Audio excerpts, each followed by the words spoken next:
अगर आप कोई भी अपनी ट्रेनिंग है वो क्लोज टू फेलियर नहीं ले जा रहे हो तो आपके मसल गेन भी उतने खास नहीं होने वाले।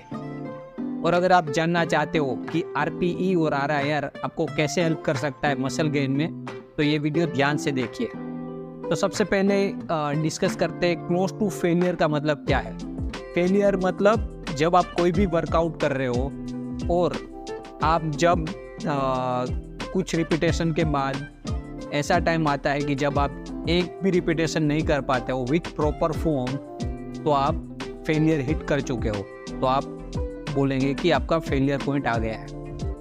अब जानते हैं कि आरपी का मतलब क्या होता है। आरपी मतलब रेट ऑफ परस्यूड एक्सर्शन, कि आप अपनी वर्कआउट या एक्टिविटी को कितना डिफिकल्ट या कितना हार्ड कंसीडर करते हो, उसको बोलते हैं आरपी। और आरपी को रेट किया जाता है 1 to 10 के बीच में, जहाँ पे 10 मतलब मोस्ट डिफिकल्ट, 1 मतलब इजी।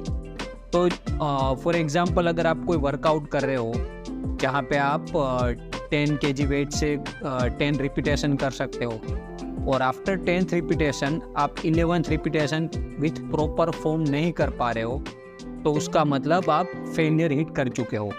तो वो 10 रिपीटेशन होने के बाद आप बोलोगे कि मेरा आरपीई 10 हो चुका है, मतलब आपके लिए वो मोस्ट डिफिकल्ट एक्सरसाइज हो गई है आफ्टर 10 रिपीटेशन।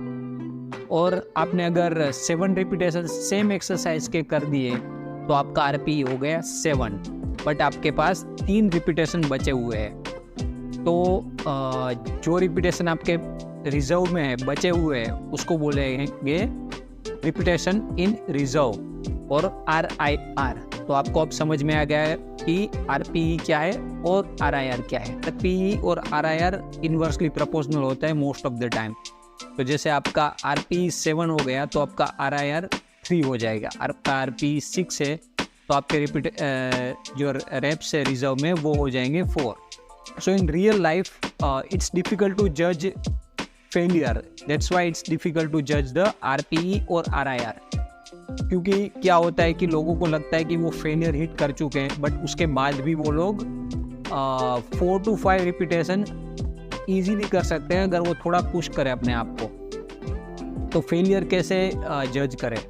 तो फेलियर जज करने के लिए आपको अपना 1 RM या मल्टीपल RM टेस्ट करना पड़ेगा, तब जाके आपको पता चलेगा कि आपका फेलियर क्या है। तो आपको अगर आपका फेलियर पॉइंट पता चल जाता है तो आप इजीली जज कर पाओगे।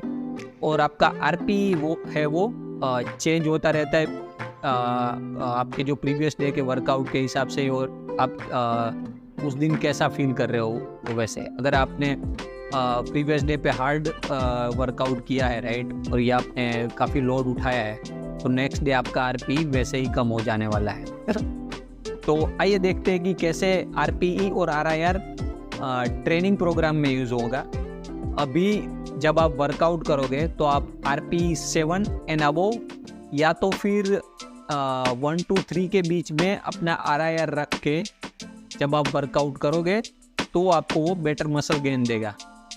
तो आई होप आपको समझ में आ गया होगा। Take care.